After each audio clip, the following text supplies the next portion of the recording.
Hello students, good morning. And आज के इस वीडियो में हम लोग यूनिट 5 का वन शॉट ऑफ सीओए करने जा रहे हैं। सो स्टार्ट करते हैं बिना कोई टाइम वेस्टेज का। फर्स्ट टॉपिक हमारा है पेरिफेरल डिवाइस। पेरिफेरल डिवाइसेस क्या है? A peripheral device is defined as a device that provides IO functions for a computer. मतलब ऐसे डिवाइस जो आईओ इनपुट और फंक्शंस देते हैं एक कंप्यूटर के लिए, ठीक। And serve as an auxiliary computer device without computing intensive functionality. मतलब ये एक तरह आपका ऑक्सिलरी कंप्यूटर की तरह बिहेव करता है, ठीक है। तो ये आपका पेरिफेरल डिवाइस होता है। अब आगे चेक करते हैं। A peripheral device is also called a peripheral computer. IO devices they are various type of peripheral device. मतलब हम लोग पेरिफेरल डिवाइस को पेरिफेरल कंप्यूटर भी कहते हैं, ठीक है। अब इसके बहुत सारे टाइप्स होते हैं। Example input devices, output devices, storage devices, communication devices. अब चेक करते हैं इनपुट आउटपुट क्या होता है। इनपुट डिवाइसेस से बात करें तो जैसे कीबोर्ड हो गया, माउस हो गया, स्कैनर, माइक्रोफोन। अगर इसकी डेफिनेशन की बात करें तो आप देख सकते हैं input devices define as converts incoming data in an instruction into a pattern of electronic signals। मतलब जो डेटा इनकमिंग आता है उसको एक पैटर्न या सिग्नल्स में कन्वर्ट करता है, ठीक है। जैसे कि in binary codes that are comprehensible to a digital computer, जो मतलब कंप्यूटर आपका यूज करता है, ठीक है। आउटपुट डिवाइस क्या होता है? जैसे कि देखिए, अब जैसे मान लो आपने कोई फंक्शन या इंफॉर्मेशन दिया उसको, ठीक है, ये टास्क दिया आपने कंप्यूटर सिस्टम को। कंप्यूटर सिस्टम वो मतलब टास्क पूरा करेगा एंड उसके बाद फिर टास्क कंप्लीट करने के बाद आपको आउटपुट दे देगा, ठीक है। अब देखिए कंप्यूटर के पास जो डेटा था वो तो बाइनरी डेटा में था, तो उसको कन्वर्ट करके आपको जिस फॉर्म में देगा वो आपको आउटपुट डिवाइसेस के थ्रू देगा, ठीक है। अब एग्जांपल जो क्या है, मॉनिटर हो गया, प्रिंटर हो गया एंड स्पीकर हो गया। आप डेफिनेशन पढ़ सकते हैं यहाँ पे। It's generally the reverse of input devices. Obviously इसका रिवर्स होगा, ठीक है। ये क्या करता है? Translate the digitalise signals into a form intelligible to the user, okay, जिसे मैंने बताया था, कन्वर्ट करता है। आगे चलते स्टोरेज डिवाइस। स्टोरेज डिवाइस क्या होता है? Storage device are used to store data in the system which is required for performing any operation system. देखिए स्टोरेज डिवाइस क्या करता है? जैसे मतलब आपके पास कोई भी डेटा है जिसके ऊपर आपको परफॉर्म करना है कोई भी ऑपरेशन, तो उस टाइप के डेटा को स्टोर करता है आपका स्टोरेज डिवाइसेस, ठीक है। The storage device is one of the most required devices and also provide better compatibility, ठीक है। मतलब जैसे कि one of the most required devices है, सबसे ज़्यादा इंपॉर्टेंट डिवाइस है, ठीक है। अब जो एग्जांपल तो हार्ड डिस्क हो गया, हार्ड ड्राइव, यूएसबी ड्राइव, ये सब आपको मतलब स्टोरेज डिवाइसेस हो गए, ठीक। Communication device. कम्युनिकेशन डिवाइसेस क्या होते हैं? Communication device are used to connect a computer system to other device और नेटवर्क। मतलब जैसे एक सिस्टम को दूसरे सिस्टम से कनेक्ट करने के लिए आप कम्युनिकेशन डिवाइसेस यूज करते हैं, ठीक है। एग्जांपल वाईफाई, राउटर्स, मॉडेम, ठीक है। ये आपका चार पार्ट्स में। अब देखिए एडवांटेजेस भी कुछ होते हैं पेरिफेरल के। अब क्या होता है चेक करते हैं। Peripheral devices provide more feature because the operation of the system is very easy, it is gettable. मतलब जैसे कि आपको कुछ मतलब बहुत सारे फीचर प्रोवाइड करता है आपका पेरिफेरल डिवाइसेस, ठीक है। क्योंकि क्या होता है, इसका ऑपरेशन आपका इजी होता है, ठीक है। गिवन बिलो चेक कर दे कौन सा option. It is very helpful for taking input easily. इसमें आप इनपुट इजीली ले सकते हैं और इसमें आप स्पेसिफिक आउटपुट देते हैं। हम यहाँ पर स्टोर देता है, ये इन्फॉर्मेशन कर सकते हैं। ऑल्सो इम्प्रूव से एफिशिएंसी इम्प्रूव करता है, ठीक है। जैसे मैंने चार पॉइंट्स बताए थे, ये आपके चार टाइप्स, ये तो उसी बेस पे यहाँ पे उसके एडवांटेज दे गए हैं, तो ज़्यादा सही है। अब देखिए अब मान ले पूछ ले आपसे कि सीपीयू में और पेरिफेरल डिवाइस में क्या अंतर है, तो पूछ सकता है। तो क्या है, देखिए सीपीयू आपका मेमोरी और इलेक्ट्रिकल डिवाइस होता है। Peripheral are electronic, electro mechanical and electromagnetic devices, ये डिफरेंस है, ठीक।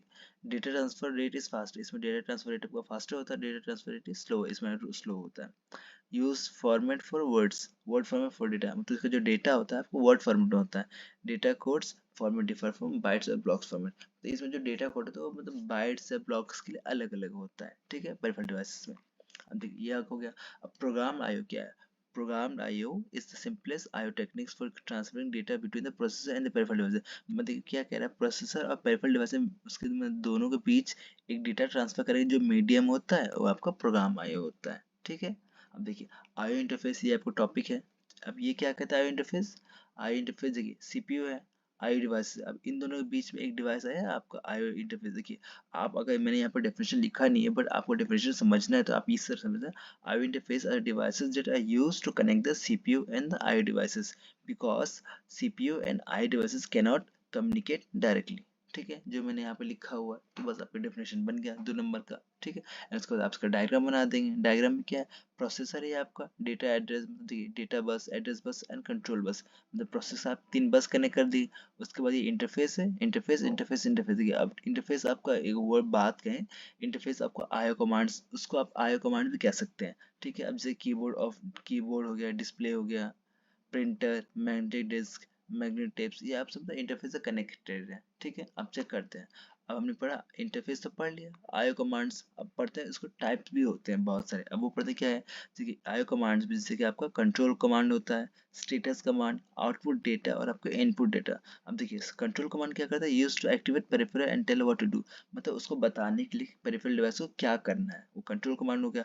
स्टेटस कमांड क्या करता है, use to date various state status see the various status condition in the interface and peripheral devices। यहाँ पे dat नहीं होगा, यहाँ पे आई थिंक सी होगा, ये चेक कर सकते हैं आप, CHECK। ठीक है, अभी इसमें क्या है, मतलब जैसे बहुत जो भी स्टेटस है उसके कंडीशंस है उसको चेक करने के लिए आपका स्टेटस कमांड यूज करता है। ठीक है, आउटपुट डेटा क्या कहता है, cause the interface to respond by transferring data from bus into one of its registers। मतलब ये क्या करता है, जो मतलब डेटा है उसका आउटपुट फॉर्म में प्रोवाइड करता है। ठीक है, अब देखिए क्या है, causes the input output module to take an item of data or form of data bus and subsequently transmit। मतलब जैसे कि डेटा बस से कोई भी डेटा लेके उसको ट्रांसमिट करना। ठीक है, तो आपको आउटपुट देना होगा। इनपुट क्या है, input receives an item of data from the peripheral device and places in the buffer register. मतलब क्या पेरिफेरल डिवाइसेस कोई डेटा लेना आपको वो इनपुट डिवाइसेस के थ्रू होता है। ठीक है, आगे चेक करते हैं। अब आईओ पोर्ट्स क्या होता है, टॉपिक है ये भी। आईओ पोर्ट्स क्या होता है, also called as IO address, इसको हम लोग आईओ एड्रेस भी कहते हैं। इसे memory address use by software to communicate with hardware on a computer. मतलब क्या होता है ये आईओ पोर्ट्स, जैसे कि सॉफ्टवेयर एंड कंप्यूटर के, मतलब सॉफ्टवेयर एंड हार्डवेयर के बीच में जो सिस्टम होता है, जो इन दोनों को कनेक्ट करने में, कम्युनिकेट करने में मदद करता है, वो आपका आईओ पोर्ट्स होता है। ठीक है, अब देखिए इसके टाइप्स होते हैं, एक इंटरनल पोर्ट, एक एक्सटर्नल पोर्ट। इंटरनल पोर्ट क्या कहता है, connect system motherboard to internal devices like CD drive, hard disk. ठीक है, इंटरनल पोर्ट हो गया। एक्सटर्नल पोर्ट क्या कहता है, connect system motherboard to external devices like mouse, printer, USB. तो आपको ये एक्सटर्नल पोर्ट हुआ। अब आगे चेक करते हैं। अब देखिए ये एक्चुअली यहाँ पे मैंने मतलब टॉपिक गलत से कट हुआ, आपका इंटरप्ट का टॉपिक है। ठीक है, अब ये क्या कहता है, an interrupt in the computer architecture is a signal that requests the processor suspend its current execution and service the current interrupt. देखिए ये क्या है, मतलब इंटरप्ट का मतलब क्या होता है, इंटरप्ट जो कंप्यूटर आर्किटेक्चर एक सिग्नल होता है जो मतलब प्रोसेसर के पास जाता है एंड उसे कहता है कि मतलब हमारे पास एक दूसरा इंस्ट्रक्शन है, आप उसको चलाइए एंड आप जिस पर भी काम कर रहे हैं उसको आप रोकिए। ठीक है, तो वो इंटरप्ट होता है, अगर सिंपल वर्ड्स में मैंने कहा तो। ठीक है, to service the interrupt the process executes the corresponding interrupt service routine ISR. देखिए अब मतलब इंटरप्ट आता है तो उसको मतलब रन करने के लिए एक प्रोसेसर मतलब एक जैसे कि लाइन का ये कोड एग्जीक्यूट करता है, इंटरप्ट सर्विस रूटीन। ठीक है, तो उसको एग्जीक्यूट करता है। अब ये क्या करता है आगे next, after the execution of interrupt service routine the processor return resumes the execution of the suspended program. मतलब ये जो मतलब ये है आपका आईएसआर, इंटरप्ट सर्विस रूटीन। ये क्या है, ये मतलब जैसे कोई भी इंटरप्ट आए तो इसको जब तक इंटरप्ट कंप्लीट ना हो जाए तब तक आपका आईएसआर चलता रहेगा। जैसे आईएसआर खत्म हुआ मतलब आपका इंटरप्ट खत्म हो चुका है, उसके बाद जो मतलब पुराना प्रोग्राम था उसको मतलब रिज्यूम कर देता है। ठीक है, resume the execution of the suspended program। Okay, देखिए there are two types of interrupts। interrupts के भी दो टाइप्स होते हैं, एक आपका हार्डवेयर इंटरप्ट, एक आपका सॉफ्टवेयर इंटरप्ट। अब देखिए इंटरप्ट जैसे यहाँ बात की यूजर प्रोग्राम हो गए यहाँ पे बहुत सारे। अभी यहाँ पे ये गया इंटरप्ट सर्विस रूटीन आया, उसके बाद यहाँ पे इंटरप्ट आए, उसके बाद फिर आपको उसमें दे देगा। ठीक, तो ये आपका इंटरप्ट सिंपल उसमें है, ट्रांसफर कंट्रोल पे इंटरप्ट। देखिए अब हार्डवेयर इंटरप्ट क्या होता है, if a processor receives the interrupt request from external IO device it is termed as a hardware. देखिए हार्डवेयर इन द सेंस क्या, हार्डवेयर मतलब जिसको आप टच कर सकते हैं, फील कर सकते हैं। तो मतलब जो बाहर से एक्सटर्नल आईओ डिवाइस से अगर कोई मतलब इंटरप्ट आ रहा है तो वो आपका हार्डवेयर इंटरप्ट होगा। ठीक है, अब hardware interrupts are further divided into maskable and non maskable. ठीक है, अब इसमें दो टाइप्स, एक maskable and non maskable. Maskable क्या होता है, the hardware interrupt that can be ignored or delayed for some times if the processor is executing a program with higher priority are termed as maskable interrupt। देखिए इसमें क्या है कि मतलब ऐसे इंटरप्ट्स, ठीक है, जिसको आप इग्नोर कर सकते हैं। ठीक है, जिसे इग्नोर कर लें या उसको डिले कर लें तो आपका मास्केबल इंटरप्ट होता है। बट अगर ऐसे इंटरप्ट जिसको आप इग्नोर नहीं कर सकते, ना ही डिले कर सकते, उस टाइप का इंटरप्ट आपका नॉन मास्केबल इंटरप्ट होता है। ठीक, अब देखिए आपका आप समझ गए। अब देखिए अब इसका सॉफ्टवेयर इंटरप्ट क्या होता है वो चेक करते हैं। The software interrupts are the interrupts that occurs when a condition is met or a system calls occur। मतलब ये क्या है, जैसे मान लो कोई कंडीशन है, आप जैसे कि एक फॉर लूप का कोई कंडीशन लगा दिया कि जब ये सिस्टम मतलब यहाँ पे इस लूप तक पहुंचेगा तो अब ये कंडीशन चल जाएगा। तो या तो कोई कंडीशन हो या तो मतलब सिस्टम ने कोई एरर आ जाए या सिस्टम कॉल ऑकर्स एरर्स की बात कर रहा है, तब जाके आपका सॉफ्टवेयर इंटरप्ट आता है। ठीक है, अब देखिए इंटरप्ट साइकिल क्या होता है वो चेक करते हैं। देखिए सॉफ्ट आपका इंटरप्ट यहीं तक खत्म हो चुका है। अभी जो है इंटरप्ट साइकिल ये थोड़ा सा अलग टॉपिक है, ठीक है, समझिएगा इसको भी। इंटरप्ट साइकिल क्या कहता है, a normal instruction cycle starts with instruction fetch execute. जैसे नॉर्मल इंस्ट्रक्शन साइकिल था वो मतलब नॉर्मली स्टार्ट हुआ फेच एग्जीक्यूट के साथ, लेकिन क्या हुआ अगर उसमें कोई ऐसा कोई इशू आता है जिससे आपको इंटरप्ट वहां पर करना पड़ेगा, तो उसके लिए क्या है, हम वहाँ पे इंटरप्ट का एक नया साइकिल बना देते हैं। ठीक है, तो वही बात कह रहे हैं यहाँ पे। तो हमने क्या किया, start fetch next instruction execute instruction, उसके बाद अगर मतलब हॉल्ट होता है तो मतलब स्टॉप हुआ, उसके बाद फिर नेक्स्ट पर जाएगा, चेक करेगा, चेक्स फॉर इंटरप्ट। ठीक है, सर्विस इंटरप्ट। अब देखिए यहाँ पे इंटरप्ट चेक किया, अगर इंटरप्ट आता है तो ये क्या करेगा, वहाँ पे वापस स्टार्ट पे पहुंचा देगा। ठीक है, फिर आपका ये वापस स्टार्ट होगा, अगर नहीं होता है तो डायरेक्टली आपका एंड कर देगा यहाँ पे। ठीक है, मैंने एंड लिखा नहीं, एंड कर देगा। Instruction cycle for interrupt. आगे चेक करते हैं आगे क्या है। देखिए मोड्स ऑफ ट्रांसफर, आपको मोड्स ऑफ ट्रांसफर इंपॉर्टेंट है। देखिए इसमें दो मतलब तीन टाइप्स के होते हैं, एक प्रोग्राम आयो, एक इंटरप्ट इनिशिएटर आयो, एक आपका डीएमए, जैसे हम लोग डायरेक्ट मेमोरी एक्सेस। आपका डीएमए मतलब काफी इंपॉर्टेंट है, ध्यान रखिए।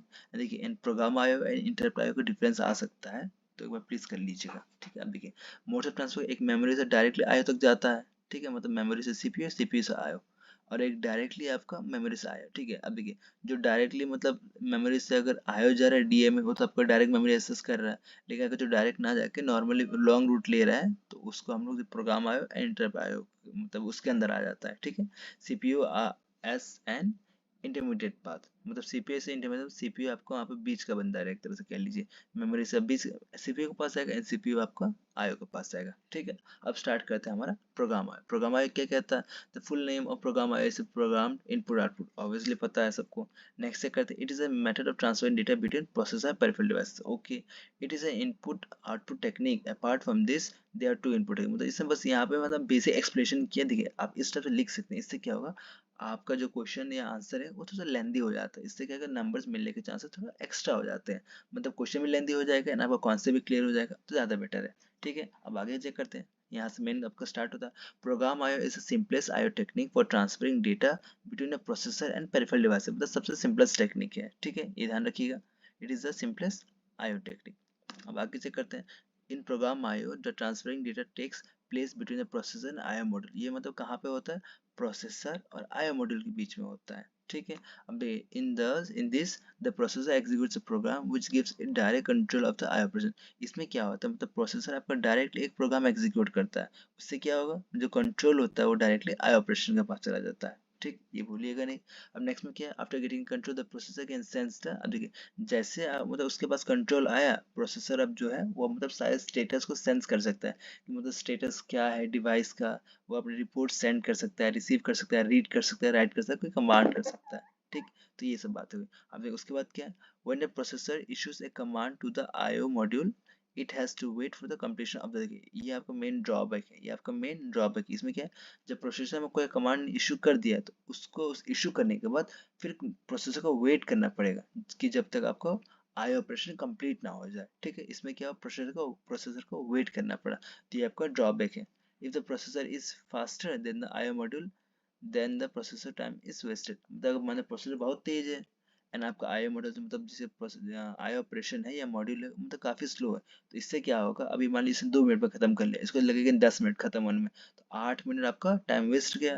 तो देखा इसी को हम लोग मतलब बेटर बनाने के लिए हमने इंटरप्ट आईओ बनाया। ठीक है, इसमें क्या प्रोग्राम आयो, अब देखिए ये प्रोग्राम आयो का एग्जैक्टली एग्जीक्यूशन समझ लें या उसका मतलब फ्लो चार्ट समझ लें। इसमें क्या है समझा देते हैं, ये मैंने लिखा जो इसकी एक्सप्लेनेशन लिखा क्या है, देखिए issue read command in I mode, पहले आपने रीड कमांड चलाया यहाँ पे। ठीक है, अब वहां पे फिर आप नेक्स्ट पे गए, read status of I mode, read command आपने किया, उसके बाद फिर आपने स्टेटस से किया, स्टेटस क्या है, अब देखिए चेक स्टेटस पे गए आप। ठीक है, स्टेटस मतलब यहाँ पे क्या read status of I mode, status check किया, तो यहाँ पर नेक्स्ट में चेक, अब देखिए अगर चेक स्टेटस सही है, यस है, तो आप आगे बढ़ेंगे रीड वर्ड, अगर नो है तो फिर आप वापस जाके फिर आप उसका स्टेटस रीड करेंगे। ठीक है, आपने स्टेटस चेक किया, अब क्या read word from the I module, अपने वर्ड रीड किया मॉड्यूल से, अब रीड करने के बाद आप फिर राइट करते हैं, right word in the memory. ठीक है, आपने राइट कर दिया, अब देखिए अब क्या सिस्टम का मतलब प्रोसेस खत्म हो चुका है, डन। अब यस हुआ है तो एंड कर देगा, अगर यस नहीं हुआ है तो वापस फिर से स्टार्ट जाकर देगा वो। ठीक है। तो ये आपका पूरा प्रोसेस है आपको प्रोग्राम आईओ का, ये लिखा मैंने होगा, इसके एक्सप्लेनेशन लिखा होगा कैसे ये प्रोसेस काम करता है। ठीक है, ओके। अब देखिए एडवांटेजेस क्या है इसकी। It is easy to implement, easy to implement होता है। There are less hardware support in it, hardware support इसका मतलब कम होती है इसमें। नेक्स्ट क्या है disadvantage. It's main disadvantage is that most of the processor time is spent waiting for device to be ready. देखिए जैसे बताया था इसमें सारा टाइम इसका spend waiting for the device to be ready, मतलब डिवाइस जब तक रेडी होगा तभी तक मतलब इसका टाइम लगभग सारा खत्म हो जाता है। ठीक है, नेक्स्ट क्या है। It is called busy waiting, मतलब बिजी वेटिंग मतलब क्या है, वो खाली तो बैठा है लेकिन कोई और बिजी है तो उसके लिए वो बंदा वेट कर रहा है। ठीक है, इन this the IO transfer rate is limited, इसमें जो आईओ ट्रांसफर रेट होता है वो आपका मतलब कम होता है, लिमिटेड रहता है। ठीक, अब देखो उसको हमने इम्प्रूव करने के लिए आईओ इंटरप्ट ड्रिवन आईओ लिखा था। इसमें क्या कहता है, the in program IO the processor has the continuous monitor the status of the interface to check when is ready for a data. सही बात है कि मतलब प्रोग्राम आईओ में हमें उसको कंटिन्यू मॉनिटर करना पड़ रहा था कि मतलब कब हमारा डेटा रेडी होगा ट्रांसफर के लिए। ठीक है, अब ये है दिस वेस्ट सीपीयू टाइम, अब दिख रहा है हमें कि हाँ भाई सीपीयू वेस्ट कर रहा है टाइम उसका। अब नेक्स्ट में क्या है, an alternative to this methodology is the interrupt driven method. ठीक है, उसका मतलब अल्टरनेटिव के लिए उसका बेटर फॉर्म के लिए आपको इंटरप्ट ड्रिवन आया हो गया। Where after issuing command to the interrupt the CPU can switch to execution of other program in the computer। मतलब इसमें क्या है, इंटरप्ट आया तो उसको में से कमांड तो दे दिया, उसके बाद क्या है फिर सीपीयू अपना स्विच काम कर सकता है कि मतलब जब तो भाई अपना वो काम करे तो हम कुछ और काम करके वापस आ जाएंगे। ठीक है, interrupt signal to the CPU. ठीक है, when the interface is ready for transfer it will immediately send an interrupt signal to the CPU। मतलब जब आपका इंटरप्ट उसने जिसको मतलब कोई भी काम दिया था वो जब रेडी हो जाएगा कि हाँ मतलब डेटा ट्रांसफर के लिए रेडी है, तो वो वहां से एक इंटरप्ट सिग्नल भेज देगा सीपीयू के पास। ठीक है, तो उससे क्या होगा, सीपीयू को इंटरप्ट सिग्नल मिलेगा तो ऐसे सीपीयू सीपीयू आपका डेटा ट्रांसफर के लिए वहां पे आ जाएगा एंड डेटा ट्रांसफर कर देगा। ठीक है, तो CPU will transfer data and resume what it was doing before receiving the interrupt signal। okay, one of the bus control lines called the interrupt signal request line, call the interrupt request line। ठीक है, अब आगे check करते हैं। In this method the advantage is that the CPU needs to spend time waiting for the completion of the IO operation, therefore increasing its efficiency। अब देखिए इसमें advantage क्या है, CPU मतलब doesn't need, CPU need यहाँ पे not होगा। ठीक है, यहाँ पे मैंने नॉट नहीं लिखा है, need not to spend time waiting for the completion, मतलब इसको वेट करने की जरूरत नहीं पड़ेगी। ठीक है, अब द आई ऑपरेशन कि जब तक अपना आई ऑपरेशन कंप्लीट ना हो जाए। ठीक है, इससे क्या एफिशिएंसी बढ़ जाती है। एडवांटेज हुआ the routine which executes when there is interrupt request is called interrupt service routine. मतलब देखिए जब भी कोई इंटरप्ट आता है एंड उसको जो भी मतलब सर्विस उसको अटेंड करता है वो आपका इंटरप्ट सर्विस रूटीन होता है, तो ध्यान रखिए इसको। अब देखिए ये तो हमने पढ़ लिया, और उसका हमारा था डीएमए। आपका ये मतलब काफी इंपॉर्टेंट है पेपर के मतलब एग्जाम के पॉइंट ऑफ व्यू से, तो इसको प्लीज पढ़ ले, इम्पोर्टेंट। देखिए अब क्या है डीएमए, डीएमए क्या कहता है, डायरेक्ट मेमोरी एक्सेस। अब इसमें क्या होता है, देखिए ये आपका डायग्राम है जैसे माइक्रो प्रोसेसर का, रैम, आईओ डिवाइस, डीएमए। ठीक है, अब देखिए इसमें ये जो लिखा है address bus, read write data bus, ये आपका आईओ, डीएमए एसीके, डीएमए रिक्वेस्ट, बस अटैक, मतलब ये सब आपके मतलब कीवर्ड्स ध्यान रखिएगा। अब देखिए यहाँ पे तो आपका डीएमए है। अब देखिए डीएमए जिसको ना पता, मैं डायरेक्ट समझाता हूँ डीएमए होता है।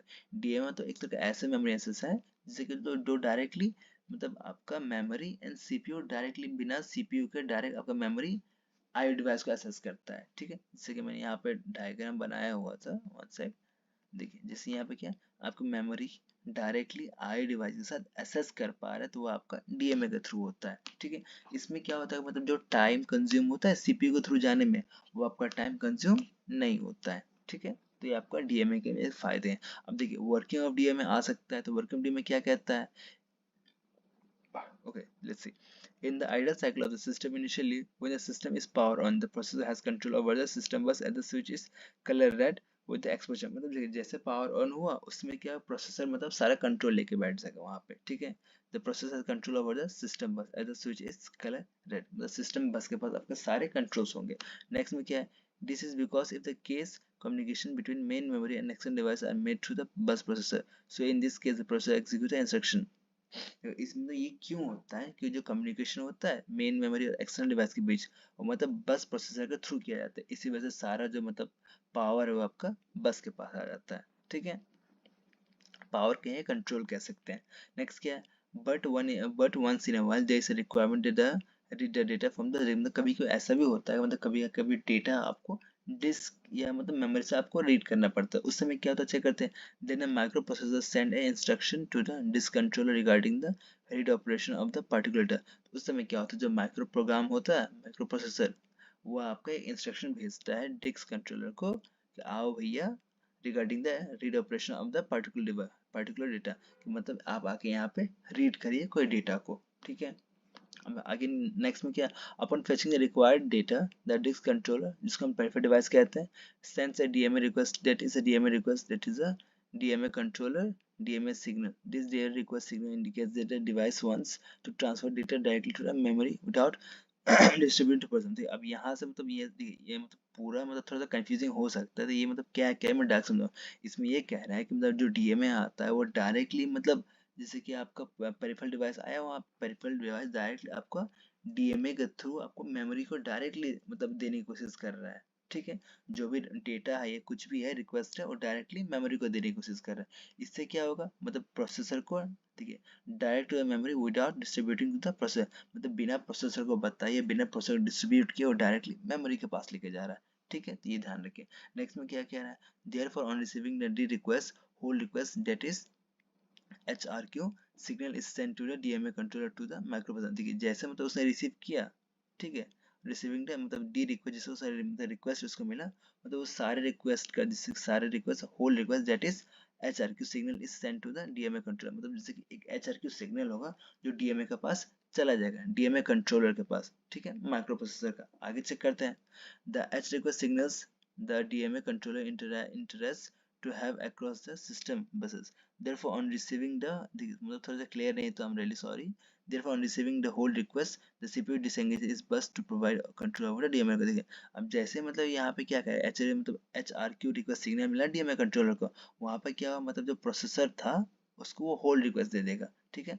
On receiving the hold request the CPU डिसेंगेजेस, जैसे CPU को होल्ड रिक्वेस्ट मिलता है, मतलब वो भी कुछ काम कर रहा है, मतलब किसी इंस्ट्रक्शन पर वो वर्क कर रहा है, उसको डिसएंगेज कर देगा, मतलब उसको रोक देगा, ठीक है। In buses to provide control to the DMA control, और उसके बाद करने का क्या होगा, फिर वो कंट्रोल जो है वो आपका DMA कंट्रोल को दे देगा, ठीक है।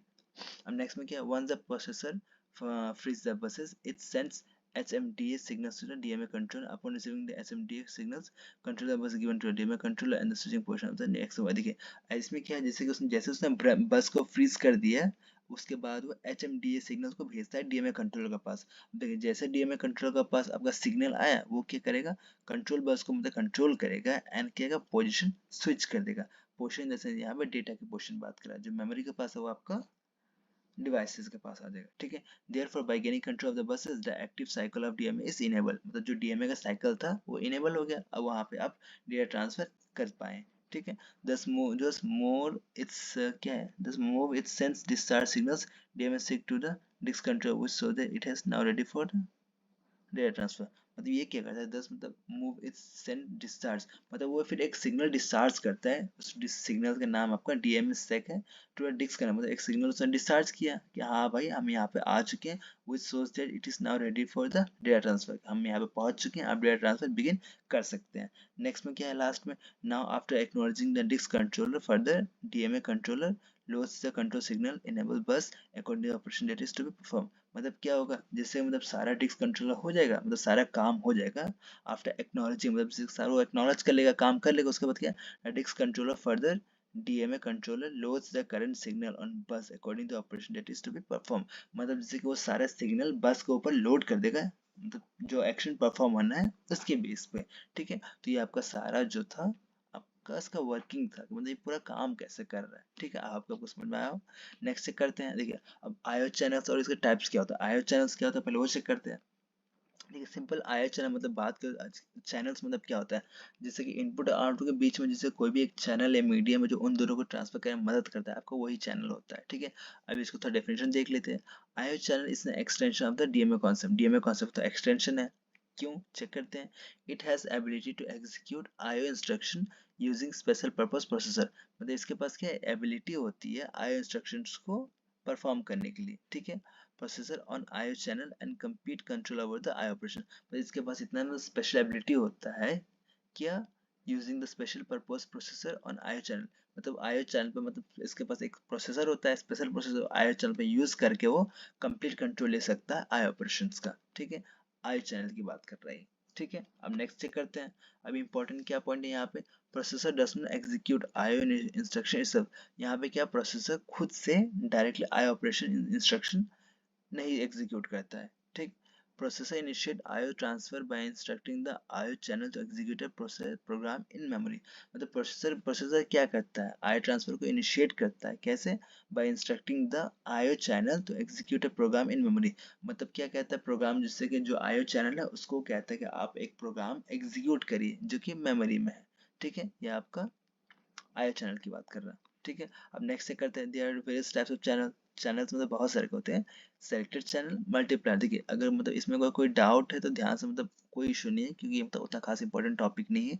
बस 2 नंबर के लिए आप समझ लीजिए, 7 नंबर में इस टाइप के क्वेश्चन कम आते हैं। ठीक है, अब देखिए selected channel, multiplexion. Selected channel क्या होता है, selected channel control multiple high speed devices. ठीक है, multiple high speed devices control करता है। नेक्स्ट क्या है, it is dedicated to the transfer of data with one of the devices. मतलब ये क्या है, जैसे ट्रांसफर ऑफ डेटा तो होता है लेकिन सिर्फ एक डिवाइस के साथ, ये मतलब वन या उसके नेक्स्ट में वन ही होगा। ठीक है, तो ये ध्यान रखिएगा, of data with one of the devices. आगे चेक करते हैं, इन selected channel etch devices is handled by A controller और आईओ मॉड्यूल।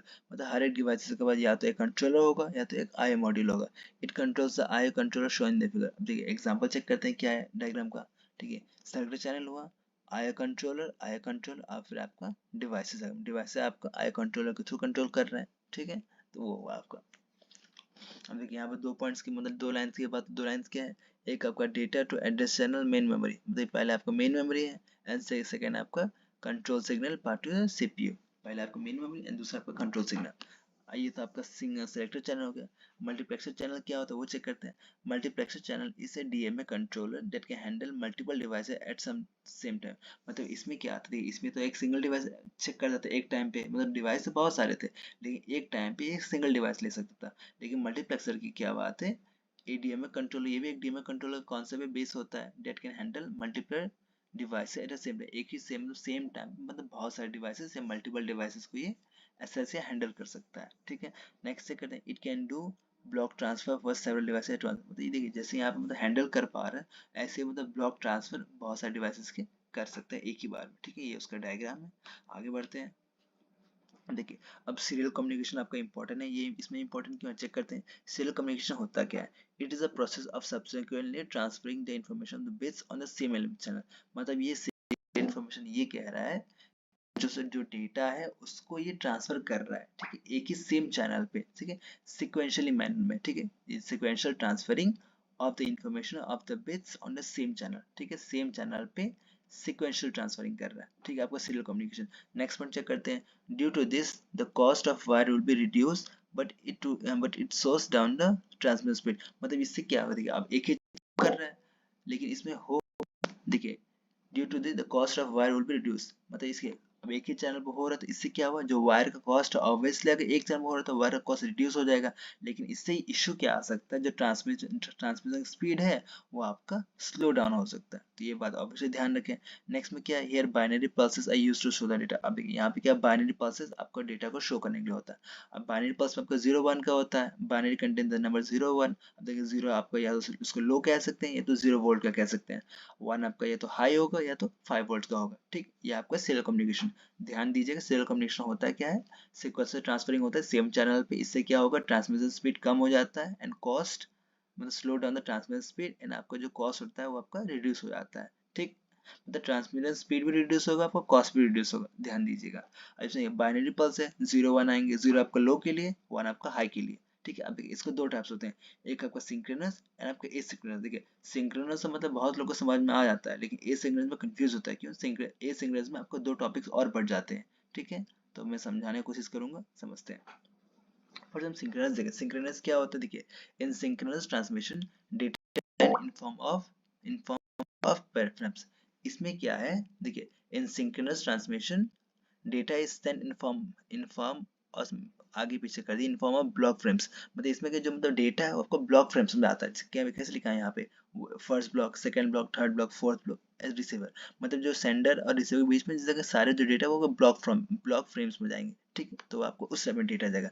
नेक्स्ट में क्या है, this transmission in full duplex type. देखिए ये आपको फुल डुप्लेक्स टाइप का, फुल डुप्लेक्स टाइप अभी आगे आएगा, एक्सप्लेन करूंगा फुल डुप्लेक्स टाइप होता है कि आप इसको फिलहाल स्किप कर सकते हैं फुल डुप्लेक्स टाइप को, या तो फिर आप आगे जाए, मतलब कुछ स्टेप्स आगे जाए, वहाँ पे मैंने फुल डुप्लेक्स एक्सप्लेन किया हुआ है, तो फिर आप वहाँ पे बैक मतलब वहाँ पे चेक कर सकते हैं फुल डुप्लेक्स होता क्या है, ठीक है। अब देखिए नेक्स्ट में क्या है, between sender and receiver synchronisation is compulsory. अब देखिए यहाँ पे क्या, सेंडर और रिसीवर के सिंक्रोनाइजेशन कंपलसरी होता है, ठीक है। नेक्स्ट में क्या, in synchronous transmission there is no gap present in data. मतलब डेटा के बीच में कोई गैप नहीं होता है, गैप इन द सेंस कोई नॉइस हो गया या कुछ भी नहीं होता है, ठीक है। It is more efficient and reliable than synchronous transmission to transfer a large amount. मतलब ये क्या होता है, मतलब देखिए लार्ज अमाउंट डेटा के लिए भी रिलायबल होता है, कि मतलब लार्ज अमाउंट डेटा पे आप आराम से ट्रांसफर कर सकते हैं, ठीक है। टेलीफोन हो गया, communication, video conferencing and classroom chat, ये सब मतलब जो एग्जांपल्स हैं, ठीक है। जैसे telephone communication, video conferencing and chat room, ये सब आपके सारे एग्जांपल्स हैं जो सिंक्रोनस ट्रांसमिशन शो कर रहे हैं, ठीक है। ये देखिए अब एग्जांपल एक्सप्लेन करो तो एक बार समझिएगा। जैसे वीडियो कॉन्फ्रेंसिंग होता है, जैसे आप मान लीजिए दो लोग हैं, जैसे कि हमने क्रोमियम कोई गूगल मीट ओपन किया, उसमें क्या है, जैसे कि जो बंदा रिप्रेजेंट कर रहा है वो भी है एंड जो बंदा देख रहा है वो भी है। अब दोनों लाइव चल रहा है तो उसमें क्या, सेंडर एंड रिसीवर के बीच में सिंक्रोनाइजेशन है ना, तो वो आपका सिंक्रोनस ट्रांसमिशन है, ठीक है। एग्जाम्पल, अब देखिए इसके एडवांटेजेस क्या है, डिसएडवांटेजेस क्या है, चेक करते हैं। एडवांटेज क्या है, lower overhead and those greater throughput. देखिए इसमें क्या, ओवरहेड आपका लोअर होता है एंड आपका थ्रूपुट जो है या आउटपुट की थ्रूपुट की एफिशिएंसी ज्यादा होता है। डिसएडवांटेज क्या होता है, स्लाइटली मोर कॉम्प्लेक्स। देखिए अब ये बात ध्यान रखिए, किसी का एडवांटेज अगर मतलब अच्छा है, वो मतलब कोई भी एफिशिएंसी बढ़ा रहा है, तो ऑब्वियसली भाई उसका कॉम्प्लेक्सिटी थोड़ा बढ़ जाती है, ठीक है। Slightly more complex, hardware is more expensive. Expensive भी होगा क्योंकि अगर कोई भी चीज आपको आराम दे रहा है, मतलब आपका वर्कलोड रिड्यूस कर रहा है, तो उसको आपको एक्सपेंसिव होगा ही होगा, ठीक है। तो ये आपका सिंक्रोनस हुआ। अब देखिए एसिंक्रोनस क्या होता है, in a asynchronous transmission data is sent in forms of bytes और characters। इसमें क्या डेटा जो है आपको मतलब फ्रेम्स में नहीं जाता, ये तो आपको बाइट्स में जाएगा या फिर आपका कैरेक्टर्स में जाएगा, ठीक है। अब नेक्स्ट में चेक करते हैं, this transmission is half duplex type. देखिए जैसे ये आपका फुल डुप्लेक्स टाइप का, ये आपका हाफ डुप्लेक्स टाइप का। अब देखिए half duplex and full duplex थोड़ा सा आगे वीडियो में है, तो घबराइएगा नहीं, कि आपको समझ ना आ रहा तो समझ में आ जाएगा, ठीक है। अभी हाफ डुप्लेक्स टाइप ट्रांसमिशन है। नेक्स्ट चेक करते हैं, in this transmission start bit and stop bit are added with data. इसमें जो है स्टार्ट बिट और आपका स्टॉप बिट दोनों ऐड किया जाता है, ठीक है। It does not require synchronization, इसमें आपको सिंक्रोनाइजेशन की जरूरत नहीं पड़ती है, ठीक है। अब ठीक है, एग्जांपल क्या, ईमेल हो गया, फॉरम लेटर्स। अब जो ईमेल के एग्जांपल में एक्सप्लेन, ईमेल क्या होता है, मान लीजिए अब मैंने आप ही को एक ईमेल भेज दिया, अब उसमें क्या, ये कंपलसरी नहीं है कि मैंने अभी भेजा तो आप उसको लाइव देखें, आप उसको 5 मिनट 10 मिनट जितने भी आपको टाइम मिलता है आप उसको देख सकते हैं।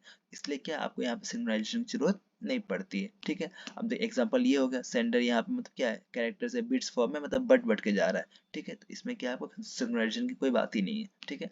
एडवांटेज क्या है, simple and does not require synchronization of both communication society. इसमें क्या है, सिंपल होता है ये एंड इसमें आपको सिंक्रोनाइजेशन जरूरत नहीं पड़ती है, ठीक है। अगर आपको सिंक्रोनाइजेशन जरूरत पड़ती है तो मैंने ईमेल भेजा तो वो उसको भी वहां पर खड़ा रहना पड़ता है कि हाँ ये ईमेल भेज रहा है तो हमें भी क्या मतलब ईमेल को रिसीव करना है, ठीक है। तो इतना इशू यहाँ पे नहीं होता। नेक्स्ट में क्या, setup is very fast so well suited for application. मतलब इसका सेटअप मतलब काफी फास्ट है, काफी तेज होता है, इससे क्या एप्लीकेशन के लिए मतलब काफी सुटेड होता है, वेल सुटेड होता है, ठीक है। एडवांटेज हो, अब देखिए इसका डिसएडवांटेज क्या है, मैं इसको रोटेट कर देता हूँ ज्यादा बेटर होगा। डिसएडवांटेज क्या है, वन मैसेज आर जनरेटेड और इरेगुलर इंटरवल। देखिए जब मतलब मैसेज और जहाँ मतलब क्या one message are generated at irregular intervals, इसमें क्या मैसेज जो है वो आपके इरेगुलर इंटरवल्स पे आता है। जैसे मान लो आपने एक ही साथ 10 मैसेज भेजे, अब 10 मैसेज ये नहीं कंपलसरी नहीं है कि मतलब सारे एक एक लाइन वाइज सीक्वेंस वाइज है, जो कोई मैसेज आगे, कोई मैसेज आगे चला गया या कोई मैसेज पीछे चला गया, तो मतलब ऐसा हो सकता है, ठीक है। नेक्स्ट में क्या, लार्ज रिलेटिव ओवरहेड। तो इसमें उसमें क्या था, ओवरहेड लो था, इसमें क्या ओवरहेड आपका हाई है या आप लार्ज कह सकते हैं। ये high proportion of transmission bit are uniquely for control purpose. इसमें क्या ज्यादातर मतलब प्रोपोर्शन ट्रांसमिट होता है वो आपको कंट्रोल पर्पस के लिए होता है, ठीक। तो ये ध्यान रखिएगा। अब देखिए जैसे मैंने एज सिग्नेचर बताया था, एज सिग्नेचर के दो मेन टॉपिक्स है, मैं डायरेक्टली एक्सप्लेन करूँ कि मेरे पास टाइम नहीं था कि मैं उसको मतलब नोट्स में लिखूं, ठीक है। आप समझिएगा, देखिए अब एक होता है आपका एक स्ट्रोब होता है एंड आपका हैंड शेकिंग होता है। अब स्ट्रोब एंड हैंड शेकिंग क्या होता है एक्सप्लेन कर देंगे। स्ट्रोब में क्या होता है, आपका सोर्स से डायरेक्ट डेस्टिनेशन तक जाता है, मतलब जैसे कि यहाँ पे देखिए दो टाइप से, सोर्स इनिशिएट स्ट्रोब। ये क्या करता है, one source initiate the process of data transfer, strobe is the signal. मतलब यहाँ पे क्या डेटा ट्रांसफर हो रहा है, जैसे एक डेटा बस है एंड आपका स्ट्रोब है। इसमें क्या है, डेटा बस पर डेटा रख कर ये स्ट्रोब एक सिग्नल भेज रहा है डेस्टिनेशन के पास, ठीक है। अब जैसे डेस्टिनेशन के पास डेस्टिनेशन के पास पहुंच गया, डेस्टिनेशन कह देगा कि हाँ भाई मेरा डेटा वैलिड है, ठीक है। आप इसको पढ़ सकते हैं। First source puts the data on the data बस, ठीक है, ऑन द सिग्नल स्ट्रोब। जैसे मतलब डेटा पुट करने के बाद यहाँ पे सिग्नल ऑन कर दिया है, ठीक है, कि मैंने डेटा भेज दिया। नेक्स्ट क्या है, destination on seeing the on signal of strobe reads data from the data बस। फिर वो डेस्टिनेशन देखा कि हाँ भाई मतलब इसका सिग्नल ऑन है, तो वो क्या करेगा, डेटा यहाँ से रीड कर लेगा डेटा बस से, ठीक है। After reading data from the data bus by destination strobe gets off, signal can be seen as below. देखो अब इससे क्या, जैसे इसने रीड कर लिया उसके बाद क्या होगा, सिग्नल आपका ऑफ हो जाएगा, ठीक है, स्ट्रोब का। अब नेक्स्ट में चेक किया, ये तो आपका था सोर्स इनिशिएटिव, मतलब सोर्स ने इनिशिएट किया था। लेकिन बाय चांस अगर डेस्टिनेशन को डेटा चाहिए, अगर डेस्टिनेशन इनिशिएट करता है उस समय क्या होगा, देखिए destination initiate signal, one destination initiate the process of data transfer. इस तरह का डायग्राम बनेगा, सोर्स इन डेस्टिनेशन इनिशिएट कर रहा है स्टॉप आपका। देखिए इसमें क्या है, डेस्टिनेशन ने सिग्नल भेजा है कि हाँ भाई हमें डेटा चाहिए, अब हमें डेटा दो। उस समय क्या होगा, चेक करते हैं। First the destination on the strobe signal to ensure that source to put the fresh data on the data bus। मतलब क्या क्या सिग्नल डेस्टिनेशन एक सिग्नल ऑन किया, स्टॉप सिग्नल, कि हाँ भैया मतलब सोर्स आप इस पे डेटा बस पे आप डेटा पुट कर दीजिए, ठीक है। देखिए source on seeing the signal on signal puts fresh data on the data बस। सोर्स ने सिग्नल देखा कि हाँ डेस्टिनेशन ने सिग्नल दिया है, तो हम यहाँ पे डेटा बस में डेटा इनपुट कर देंगे, ठीक है। Destination reads the data from the bus and stop gets off signal. जैसे मतलब डेस्टिनेशन रीड किया डेटा बस से, उसके बाद क्या हुआ, फिर आपका सिग्नल जो था वो ऑफ हो जाएगा, मतलब कोई और सिग्नल यहाँ पे ना भेजे, ठीक है। तो ये आपका, देखिए ये आपका स्टॉप सिग्नल। अब इसमें मतलब इशू क्या था, अब मान लीजिए सोर्स ने तो डेस्टिनेशन के बाद भेज दिया, अब डेस्टिनेशन के पास तो मान लो मिल गया, लेकिन इस ये क्या इशू हो सकता है, अब डेस्टिनेशन को कैसे पता चलेगा कि मतलब वो सोर्स नहीं भेजा था, किसी और ने इसके साथ इंटरप्रेट नहीं किया था, मतलब छेड़छाड़ नहीं की थी। और सिमिलरली जब डेस्टिनेशन ने एक मतलब यहाँ पे मतलब सोर्स से कुछ मांगा, सोर्स ने यहाँ पे इनपुट किया, तो कैसे पता चलेगा सोर्स ने भेजा है। एंड बाई चांस यहाँ पे फर्स्ट वाला में देखें, सोर्स ने इसको तो भेज दिया, लेकिन अब देखिए सोर्स को कैसे पता चलेगा, डेस्टिनेशन के पास पहुंचा ही पहुंचा है, ठीक है। तो ये आपके दो इंपॉर्टेंट मतलब फैक्टर्स हैं जो इसको मतलब इनवैलिडेट करती है, मतलब इसको इसको रोकती है आगे बढ़ने के लिए, ठीक है। तो अब इसी को इम्प्रूव करने के लिए हमने हैंड शेकिंग थ्योरम लेके आया था, ठीक है। हैंड शेकिंग थ्योरम या हैंड शेक मैकेनिज्म, ये आपके एग्जाम में पॉइंट ऑफ व्यू से मतलब इंपॉर्टेंट, तो प्लीज ध्यान रखिए इसको, ठीक है। देखिए इसमें क्या, सोर्स इनिशिएटेड हैंड शेकिंग, ये क्या कहता है, सोर्स से इनिशिएट किया। अभी इसमें क्या आ जाएगा, आपका डेटा बस जाएगा एंड डेटा वैलिड जाएगा एंड डेटा एक्सेप्टेंस जाएगा। अब इसमें क्या क्या तीन पॉइंट देखिए ध्यान से सुनिएगा। When data initiates the data transfer process it consist of signals, ठीक है, मतलब डेटा भी इनिशिएट करता है तो वो उसके बाद एक सिग्नल होता है, डेटा वैलिड, ठीक है, डेटा वैलिड आपका सिग्नल हुआ। अब देखिए अगर if on test data on the data bus is valid otherwise invalid, अगर आपका डेटा वैलिड का सिग्नल ऑन है तो मतलब वो बताता है कि हाँ भाई जो डेटा बस में जो डेटा है आपको वैलिड है, ठीक है। Data accepted, if on test data is accepted otherwise not accepted. उसके बाद अगर सिग्नल ऑन है मतलब डेटा वैलिड है तो सिग्नल ऑन है, उसके बाद क्या है, फिर डेस्टिनेशन आपको डेटा एक्सेप्ट कर लेगा, ठीक है। डेस्टिनेशन फिर यहाँ से रीड कर लेगा, ठीक है। ये आपका सोर्स इनिशिएटिव था, ठीक है, सोर्स इनिशिएटेड हैंडशेकिंग, ठीक है। अब देखिए अब इसका फुल एक्सप्लेनेशन यहाँ से यहाँ तक चेक करते हैं। Source places data on the data bus enables data valid signal. Source ने डेटा बस पे प्लेस किया सिग्नल, मतलब डेटा प्लेस किया और उसने फिर डेटा वैलिड का सिग्नल ऑन कर दिया। नेक्स्ट क्या है, destination accept data from the data bus enable data accept. देखिए यहाँ पे क्या है, डेटा वैलिड तो इधर से गया एंड फिर उसने क्या किया, इसने एक्सेप्ट करने के बाद एक इसने डेटा एक्सेप्ट का सिग्नल दे दिया कि हाँ भाई हमें डेटा सिग्नल मिल गया। अब इसमें देखिए इसमें क्या था, अब डेस्टिनेशन को पता चल गया कि हम जो डेटा वो वैलिड है, सोर्स ने भेजा है, एंड जो सोर्स को पता चल गया कि हाँ भाई मतलब डेस्टिनेशन को डेटा मिल चुका है डेटा एक्सेप्टेंस के सिग्नल्स के थ्रू। इससे क्या होगा, मतलब जो हमें स्टार्टिंग में प्रॉब्लम हो रहा था सोर्स वाले से, वो प्रॉब्लम सॉल्व हो गया। अब नेक्स्ट पार्ट चेक करते हैं। अब देखिए ये भी आप बना के आइएगा पेपर में तो ज़्यादा बेटर होगा, ठीक है। ये मुझे बस वही बता रहे हैं कि मतलब कैसे वो काम कर रहा है, data bus valid data acceptance, ठीक है। अब देखिए नेक्स्ट में चेक करते हैं। इसमें क्या है, destination initiated handshaking. Destination initiated handshaking क्या होता है, अब चेक करते हैं। इसमें आपका डेस्टिनेशन इनिशिएट करता है, देखिए यहाँ पे डेस्टिनेशन लिखा हुआ है रिक्वेस्ट फॉर डेटा, मतलब डेस्टिनेशन आपका रिक्वेस्ट कर रहा है डेटा के लिए कि हमें डेटा चाहिए, आप हमें डेटा जी। उस समय क्या देखिए अब यहाँ से क्या हुआ, इसने रिक्वेस्ट किया डेटा से, ठीक है। अब देखिए सोर्स को पता चलेगा, अब यहाँ पे क्या है, रिक्वेस्ट किया तो सोर्स को पता चला ना कि हाँ भाई डेस्टिनेशन ने एक सिग्नल भेजा है रिक्वेस्ट के डेटा के लिए, तो सोर्स को पता चला कि हाँ डेस्टिनेशन सिग्नल भेजा है। उसने क्या किया, फिर उसने एक यहाँ पर डेटा रखा डेटा बस पे, ठीक है। एंड फिर इसने कहा कि डेटा वैलिड है, फिर डेस्टिनेशन के पास डेटा जाएगा, फिर डेटा डेस्टिनेशन आपका रीड करेगा डेटा बस से, एंड फिर वो चेक करेगा कि हाँ डेटा वैलिड है कि नहीं। तो सोर्स के थ्रू जो सिग्नल आया था डेटा वैलिड का वो ऑन था, उससे क्या होगा, डेस्टिनेशन को पता चल जाएगा कि हाँ डेटा वैलिड है, ठीक है। अब एक बार हम इसको पढ़ लेते हैं, एक्सप्लेनेशन समझ में आ गया, अच्छी बात है, एक बार पढ़ भी लेते हैं। When destination initiates the process of data transfer, request for data, इसमें क्या है, देखिए request for data, request for data ये था। अब नेक्स्ट बोलते हैं if on request for putting data on the data बस, डेटा वैलिड इस, देखिए अब यहाँ पे अगर ये रिक्वेस्ट डेटा ऑन है तो आपका डेटा सोर्स डेटा इस पर डेटा पुट करता है। नेक्स्ट में क्या है, डेटा वैलिड, ये क्या है, if on tells data is valid on the data bus otherwise invalid, मतलब अगर डेटा वैल्यू ऑन है तो कहता है कि जो डेटा डेटा बस पे है वो आपका वैलिड है, अगर डेटा वैलिड ऑन नहीं था तो डेटा बस पे जो डेटा है वो आपका इनवैलिड है, ठीक है। अब चेक करते हैं, when destination is ready to receive data, request for data signal gets activated, मतलब जब डेस्टिनेशन आपका रेडी है डेटा लेने के लिए तो आपका रिक्वेस्ट फॉर जो डेटा सिग्नल था आपका रेडी, मतलब अपने आप ऑन हो जाएगा। नेक्स्ट में क्या, source in response push data on the data bus enables the data valid signal, मतलब क्या डेटा बस पे डेटा पुट करेगा और डेटा वैलिड का सिग्नल ऑन कर देगा, ठीक है। Destination then accepts data from the data bus and after accepting data disables request for data signal, मतलब ये कहेगा जैसे डेस्टिनेशन के पास मतलब मिला वो क्या करता है, जो रिक्वेस्ट था इसको डिसेबल कर देगा, और अब इसको आंसर या कुछ भी इनपुट का है या सिग्नल, मतलब इसको डेटा चाहिए, डेटा मिल चुका है, अब ये फिर रिक्वेस्ट क्यों करेगा, जब बाद में फिर जरूरत पड़ेगी फिर रिक्वेस्ट कर सकता है, लेकिन अभी तो मिल चुका है जो रिक्वेस्ट किया था, फिर रिक्वेस्ट को ये कैंसिल कर देगा, ठीक। तो यहाँ पे at last data valid gets signal gets disabled, meaning data on the data bus is no more valid, मतलब क्या हुआ, इसके पास ये पहुंच गया तो इसने ये डिसेबल कर दिया, फिर सोर्स ने डेटा वैलिड को डिसेबल कर दिया।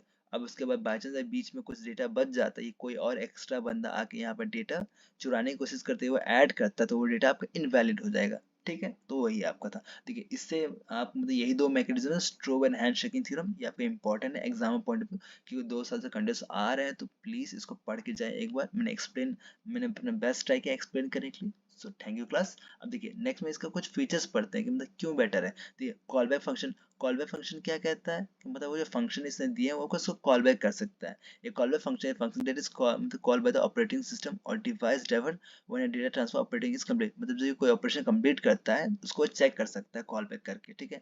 इंटरप्ट्स क्या होता है, इंटरप्ट जैसे मैंने एक्सप्लेन किया था क्या होता है, जैसे कोई भी अगर उसे हायर प्रायोरिटी का अगर कोई इंस्ट्रक्शन आता है तो उसको जो अभी कर रहा है उसको रोक करके वो उस हायर प्रायोरिटी को अटेंड करेगा, ठीक है।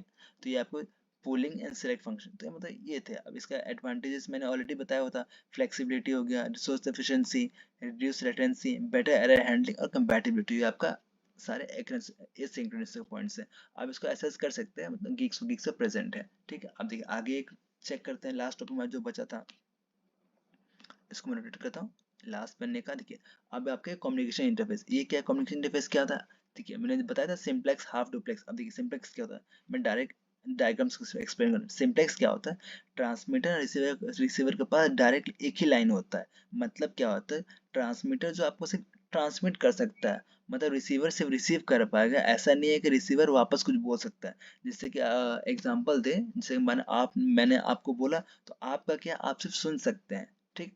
आप मुझे डायरेक्ट ऑनलाइन या लाइव रिप्लाई नहीं दे सकते, तो वो क्या होता है आपका सिंपलेक्स फॉर्मेट में आ गया, आप इसको पढ़ सकते हैं।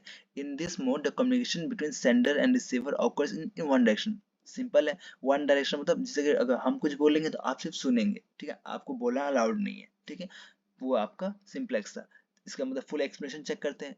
The sender can only send the data and the receiver can only receive the data, मतलब सेंडर सिर्फ सेंड कर सकता है, रिसीवर सिर्फ रिसीव कर सकता है, ऐसा नहीं हो सकता कि आपका रिसीवर सेंड करे या ट्रांसमिट, मतलब आपका जो ये सेंडर है वो आपका रिसीव करे, ऐसा बिल्कुल नहीं हो सकता, ठीक है। एग्जाम्पल चेक करते हैं। The keyboard can only send the input to the monitor can only receive the input, exam मतलब ऑब्वियसली कीबोर्ड आपको सिर्फ लिख सकता है, ऐसा तो है नहीं कीबोर्ड आपको डिस्प्ले करेगा, ठीक है। एंड आपको जो मॉनिटर वो आपको सिर्फ डिस्प्ले कर सकता है, ऐसा नहीं कि आपको राइट करेगा, ठीक है। तो ये आपका एग्जांपल्स है। नेक्स्ट आप हाफ डुप्लेक्स देखते हैं। हाफ डुप्लेक्स क्या होता है, this communication between sender and receiver occurs in both direction in half duplex transmission but only one at time. देखिए इसमें क्या है, डायग्राम को एक्सप्लेन करता हूँ। इसमें क्या होता है कि जैसे कि आपका हाफ हाफ में चलता है, जैसे कि ट्रांसमीटर एंड मतलब बाय डायरेक्शन तो होता है, लेकिन उधर टेक टर्न्स मतलब बारी बारी से करते हैं। ट्रांसमीटर ने मतलब कुछ भेजा, जैसे ट्रांसमीटर जैसे आप लोग को याद हो तो आर्मी का वॉकी टॉकी अगर आपको मतलब पता होगा, मतलब शायद सुनो आर्मी का वॉकी टॉकी पता होगा, उसमें क्या होता है कि जैसे कि किसी एक बंदे ने यहाँ से अगर कुछ बोला तो यहाँ तक वो रिसीव करके तो जाएगा, उसके बाद जब तक इसने ओवर एंड ऑल आउट नहीं बोलेगा तब तक यहाँ से कोई एक्स्ट्रा रिस्पॉन्स नहीं आ सकता। ठीक है, तो ये सब मतलब ये आपका हाफ डुप्लेक्स का एग्जांपल है। चेक कर लेते हैं और पढ़ लेते हैं।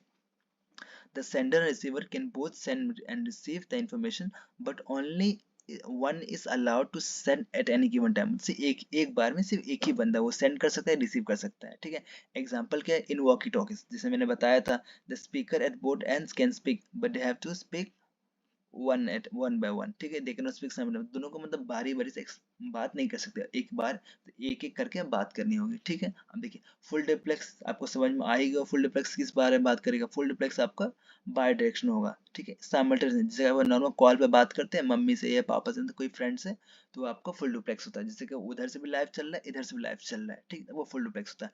पढ़ लेते हैं क्या होता है। इन full duplex transmission mode the communication between sender and receiver can occur simultaneously. मतलब इसमें क्या, सेंडर रिसीवर जो है उनके बीच में जो ट्रांसमिशन है वो आपका साइमल्टेनियसली होता है। ठीक है, मतलब बिना कोई टाइम वेस्टेज के उसमें बीच में। ठीक है, अब इसमें क्या, the sender receiver can both transmit and receive at the same time, एक ही बार में दोनों मतलब बातचीत कर सकते हैं, ट्रांसमिट कर सकते हैं।